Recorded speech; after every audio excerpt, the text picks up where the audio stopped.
Hello, hello. Welcome back to another episode of Brownies for Breakfast with me, April Federico. And before I announce today's guest speaker, I just want to say thank you guys for being flexible with me for these past couple weeks because I had to deal with, let's just say, a family emergency. Everyone's alive and well, don't worry, but let's just say that the resilience that is championed on this podcast is what was going on behind the scenes. So, with that being said, we have Simone Knego. She is an international speaker, award-winning author of the best-selling book, The Extraordinary Unordinary You, and co-host of the globally ranked podcast, Her Unshakeable Confidence, which she hosts with her daughter, Olivia. She is a two-time TEDx speaker. Her work on confidence, self-leadership, and personal growth has been featured on ABC, NBC, CBS, Entrepreneur Magazine, and Yahoo News. And she is the creator of the Real Method. She helps high achievers quiet self-doubt and build lasting confidence from the inside out. She is also the mother of six kids, three dogs, and has been married for 32 years. And one of her most meaningful adventures, climbing Mount Kilimanjaro. So, Simone, it is safe to say that you are the epitome of perseverance and self-leadership that we champion here on Brownies for Breakfast. Let's start off with the real method. What inspired that, and how did that come about? I am someone, first of all, thank you for having me here. I am someone who really struggled with self-doubt for years and years. I'm 53 years old, and in my 40s, I finally had a moment where I was like, okay, what do I need to do? And when I climbed Kilimanjaro, that was really a turning point in my life. I am not a climber, but that, not at all. I live in Florida. I mean, I got 16 stairs in my house. That's about it. But that opportunity to do that really helped me realize what I was capable of. And so the real method really came from that and understanding that what real stands for is that we need to respect ourselves. So respect yourself, embrace your failures, ask yourself what you want, and live without limits. And things that I didn't do for a very long time and that I realized I needed to be doing, and that really changed my life. Amazing. And let's talk about you climbing Mount Kilimanjaro. What prompted that excursion? And tell us about that incredible, um, life-changing experience and what went into that. So actually, definitely not a bucket list. Like I said, I am not a climber. My husband was asked to do it. His best friend had climbed it the year before, and my husband was like, "No, thank you. That's not on my list at all." And I said yes. So they called me, and I said yes. And I said yes. I don't know. In the moment, I used to be the yes girl where I would say yes to everything, worrying that I would disappoint someone if I said no. Mhm. But really, this yes was completely different. This yes was doing something for myself, pushing myself out of my comfort zone, understanding how much I was struggling at the time. And so that's really that started the whole thing. I worked out for 6 months nonstop. I was at the gym every day. I wore this elevation training mask, which back then was kind of funny looking because people were not used to seeing people in masks. Now it's probably common at the gym, but I looked like I had a gorilla face. And so, and there's these little valves that you can adjust on the sides, and it helps you build lung capacity. And so that really helped me a lot. And I traveled with 16, there were 16 of us. I didn't know anybody on the trip. Not only did I, climb a mountain with strangers, but I also shared a tent with a stranger, and she became a good friend. So, but it was an amazing, life-changing experience because it was really about that determination of putting one foot in front of the other. Yeah, and you mentioned earlier about experiencing a lot of self-doubt. Can you tell us a bit about that? Like, was there a story behind that, or tell us? Yeah, I would say that this, I feel like everyone has something that has happened in their life that kind of, if you really look back and think into it, that it started where you really started struggling with yourself, whether it was a comment someone made or a situation in your life. For Mhm. me, it was in high school. I had an abusive boyfriend Ooh. and I didn't deal with it for years. And my husband knew, my kids knew about it, but I really didn't talk about it. And I didn't deal with it. And I think that just, it was this feeling of shame or that I wasn't good enough. And that stayed with me for a really long time. And what I realized is that I needed to work on myself, right? I needed to feel good about myself on the inside. I didn't need that external validation, which a lot of people seem to wait for. And for me, it was kind of saying, wait, this was not my fault. There's nothing to be ashamed of here. And this is how I moved forward. So once I really dealt with that, then I could kind of say, okay, what steps do I take on a regular basis to quiet that voice in my head? And but I do feel like everyone has something that has happened. I can tell you, my daughter, she was bullied in elementary school, and that's still to this day, that's the thing that sticks out in her mind of when she started feeling bad about herself. And so it's just stuff that we need to work on all the time. I mean, confidence is a skill, and it's something that we need to build. Agreed. Yeah, I was bullied too, and God has that like shaken my confidence to a whole new level that even now I can't even comprehend.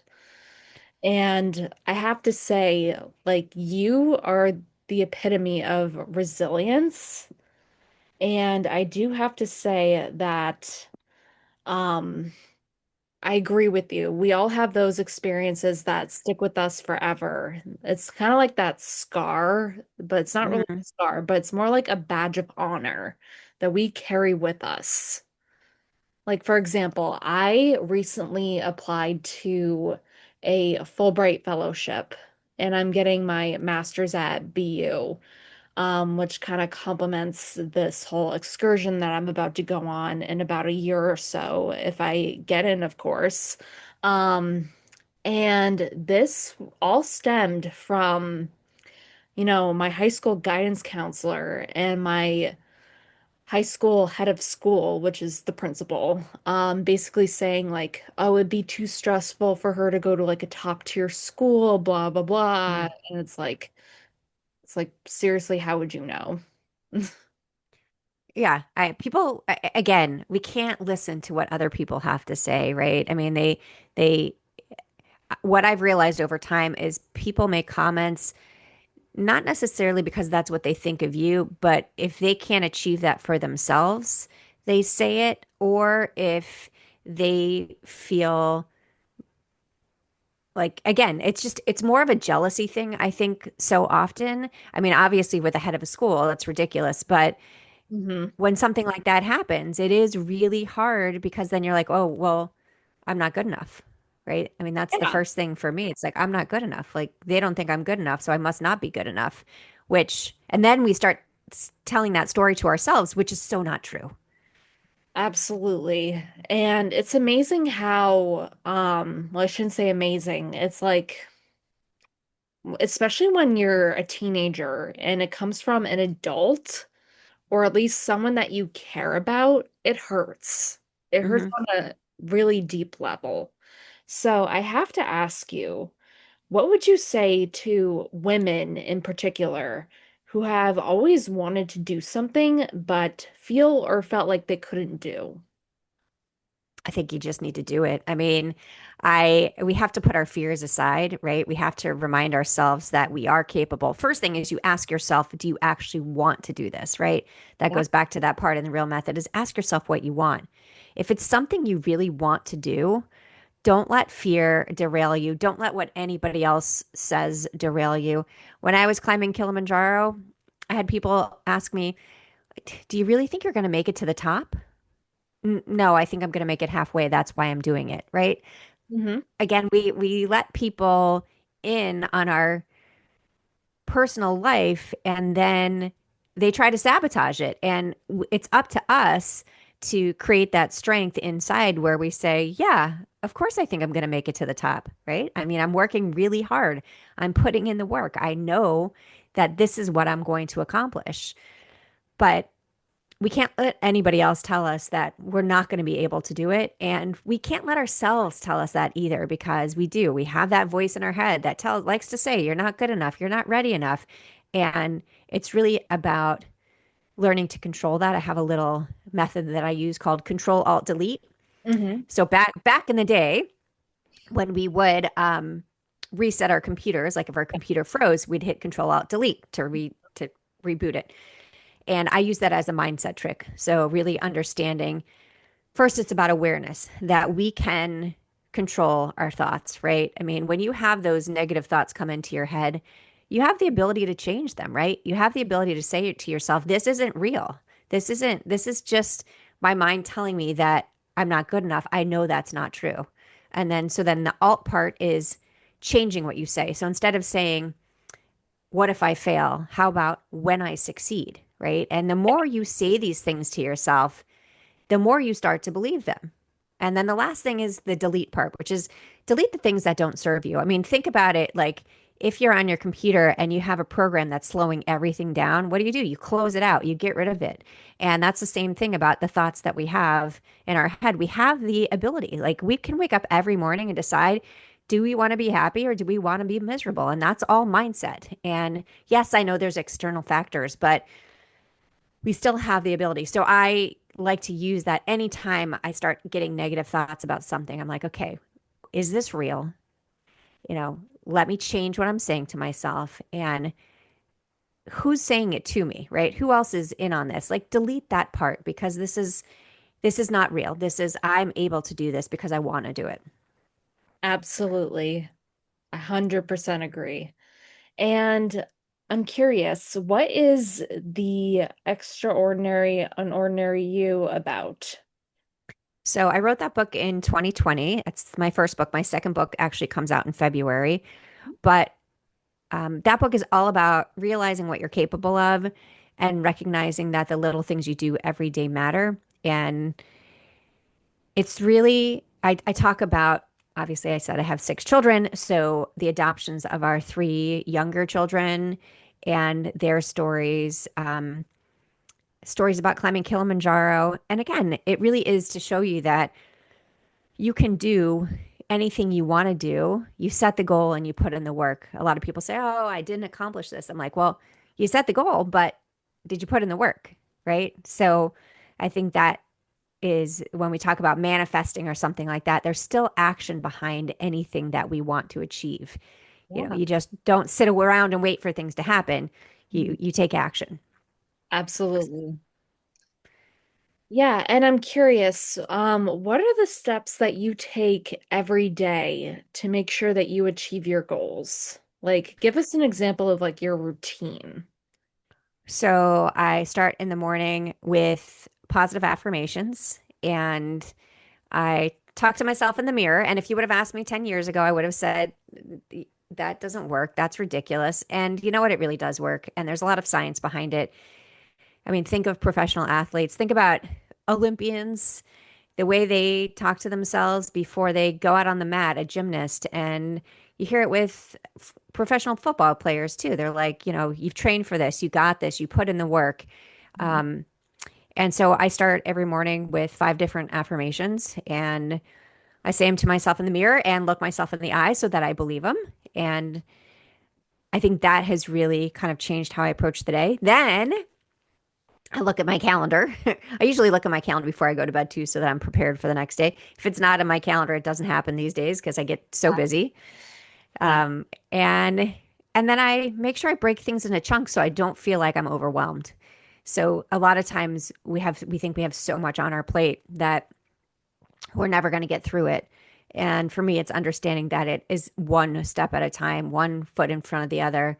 And like right now, I have three different events that I'm working towards for speaking events, and each one is a little bit different, and Mhm. each one requires different assets. And I'm like, okay, how am I going to get this all done? Well, okay, which one comes first? So I start with that one, and then get what I need done for that one, and then move forward. And then at night, um, So the day goes by fast because it's crazy. And Yep. then at night, I do evening gratitudes. I think it's so important that even if we have a really tough day, we find something that we're thankful for in the day because that also helps our mindset and it helps me sleep better because I definitely have insomnia.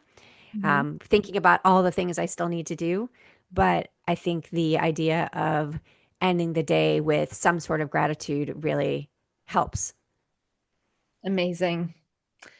Yeah, it's funny because I was actually talking to my therapist yesterday about integrating gratitude into my daily routine. And I do have to ask, even when you feel like you have nothing to be grateful for, but like you said, there's always something to be grateful for. What would you say to people in those moments where they feel like there's no hope or there's just no way out? Yeah, there is always hope, right? And I think that taking a moment to really think about your day and say, okay, there was probably one good, even if it was a horrible day, there's one good thing that happened. Maybe you got to eat your favorite food. Maybe you got a great cup of coffee. And, the alternative is that you didn't get anything, right? So if I was reading something the other day about having a cold cup of coffee and a bad day is better than having no coffee and no day. So I think if we change our perspective on that, there's always going to be opportunities in front of us and to not get down on ourselves that it's not going right today because tomorrow is a brand new day and you can start over and you talk yourself up and again surrounding yourself with people who believe in you as well. I mean, it's always great to have a support system. I know a lot of us run into toxic relationships and understanding how we don't need to hang on to those because again, that's not about us, that's about them and it just brings us down. So I think that that's a big part of it too. But it really is about talking kindly to yourself. I mean, think about how you would talk to your best friend, right? You Yeah, wouldn't say horrible things to them, right? And you shouldn't be saying horrible things to yourself. absolutely. Yeah, that's something I struggle with a lot, personally. And I always have to remind myself, like, would I say this to someone who I really care about? Like, would I say Hmm. this to my boyfriend or would I say this to even my mom? Like, no. Like No. I wouldn't say like, oh, I'm so ugly or like I'm so like not in shape or I'm just so bogged down and life is just not good enough.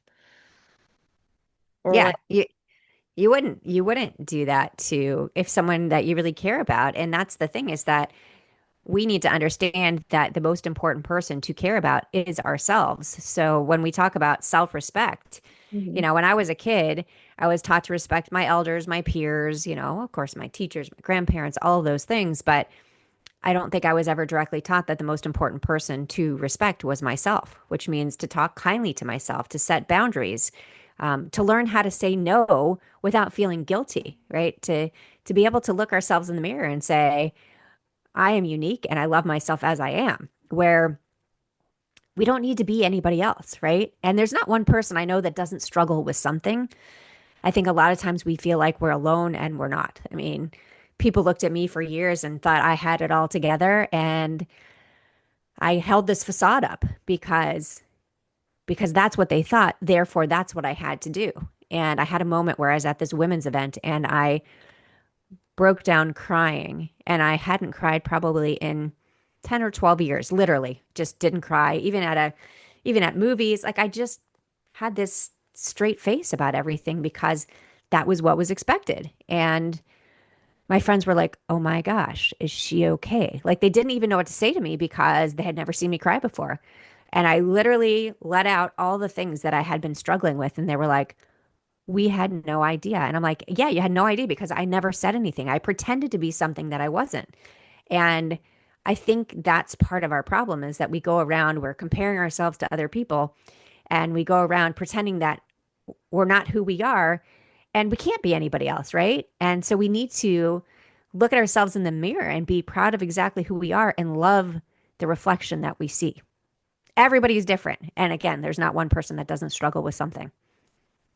Yeah, and you touched upon this briefly, but I want to go back to the Mount Kilimanjaro piece because that's a significant part of your self-worth journey and your journey towards self-love and accomplishment. Um I think what I wanted to ask was well, one, did you make it to the top? And two, um what was the other thing? I'll think of it later. Okay. Yes, I did make it to the summit. So, um, again, it a lot of it was mindset because as I'm walking up, it's like, what are you doing here? Right? Why are you here?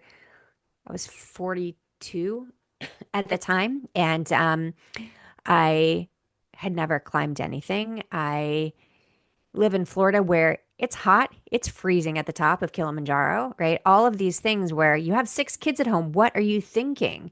Right? But I just kept on myself, just one foot in front of the other, just put one foot in front of the other. And it wasn't like when I look back at it, it wasn't like, oh yay, I accomplished this. It was more like I set the goal, I put in the work, and I did it because it wasn't about saying to the world, yeah, I did it. It's more like if I can do something like that, anybody can do it if they put their mind to it and they really want to do it. Amazing.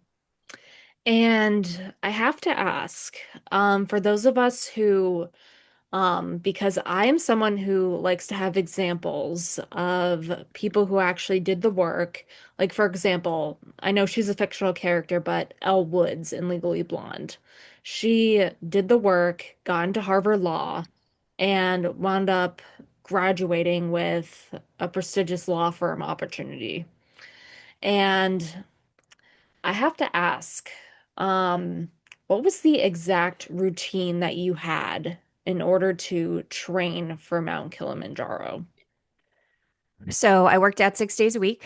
I would put the treadmill on the highest possible incline, and I would do that 4 days a week. I would go into the gym 3 days, excuse me, 3 days a week, and I had a boxing coach.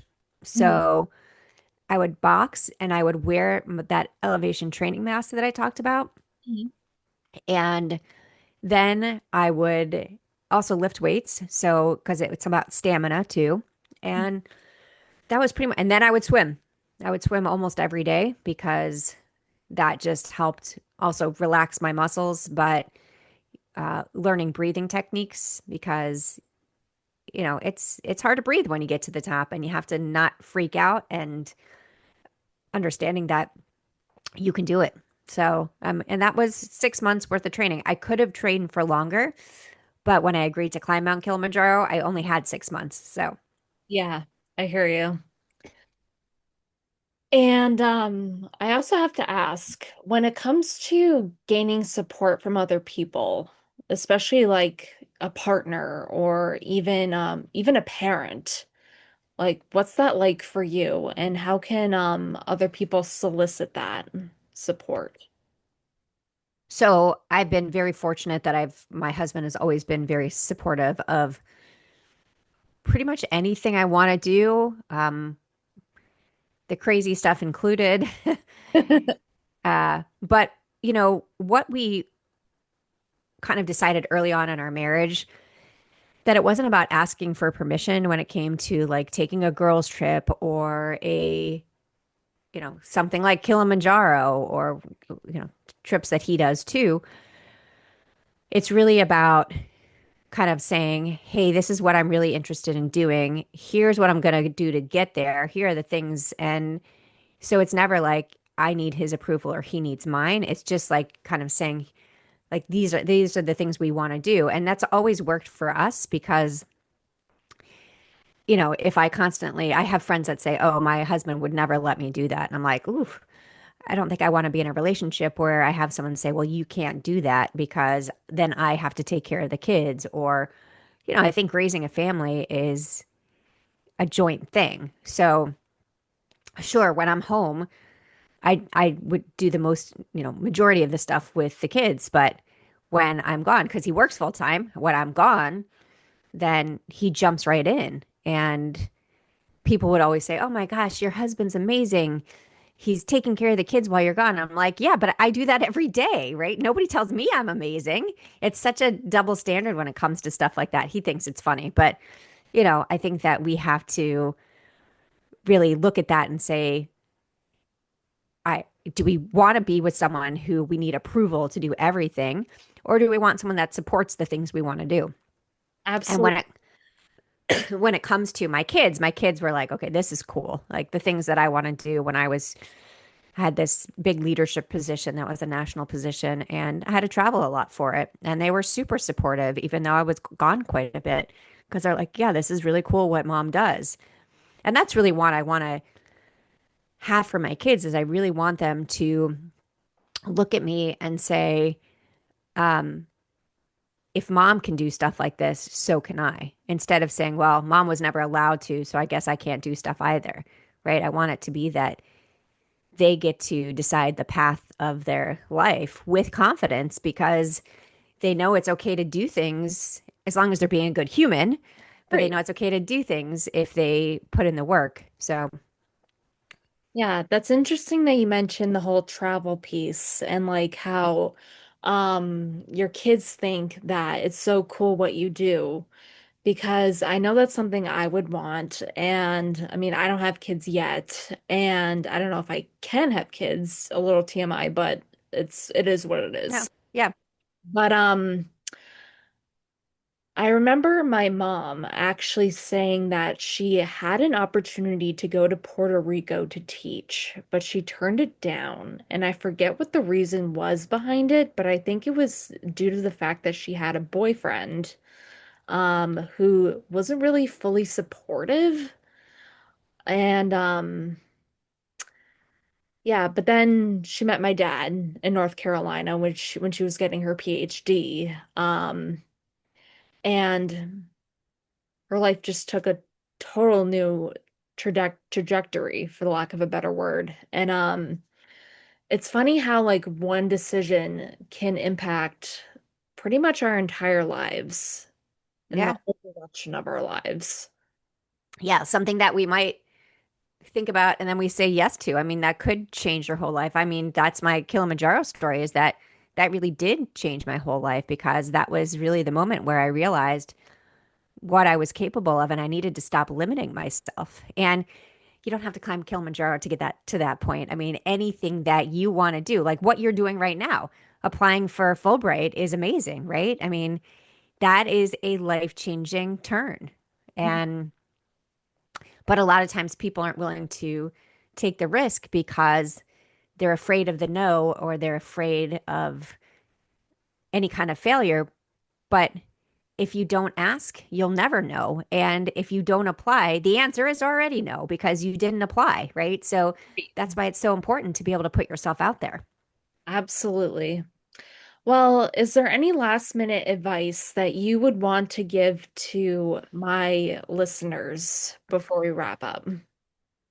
So I would say that one thing that's really important to me is the idea of the words that we say to ourselves and about ourselves, and the idea of not using the word just. So for years, I would describe myself as, oh, I'm just a stay at home mom, or I'm just Rob's wife, or I'm just a volunteer, and trying to justify my life. And I think it's so important that we drop the just. We say, I am, right? I am a student. I am a mom. I am whatever we are. So that, because as soon as we put that word just there, we're already putting ourselves down. And so I want you to think about really being intentional with how you talk about yourself and how you talk to yourself. Amazing advice. I would have never thought about the word just. Yeah, it's really limiting. I mean, now pay attention when you hear other people talk. See how often you hear it because you'll all of a sudden you'll be like, "Oh my gosh, she's saying it, he's saying it," right? And we use it as a descriptor because we feel like we're not good enough and that's how we describe ourselves. And again, that using that word just really hurts how we feel about ourselves. Amazing. I'm gonna have to do a follow-up episode with the word just. Yeah, yeah, I would love that. Yeah. Yeah, So, first of all, thank you so much for being on today's podcast. And I just want to say to my viewers, whenever you're feeling like you can't do something, just think about yourself in, say, 3 to even like 3 months to even 3 years, and say, would I be proud of what I accomplished? Because you're going to look back on your entire life and look at the things that you haven't done or look at the things that you have done. And the most important thing is to just be proud of it. 100%. I agree with you 100%.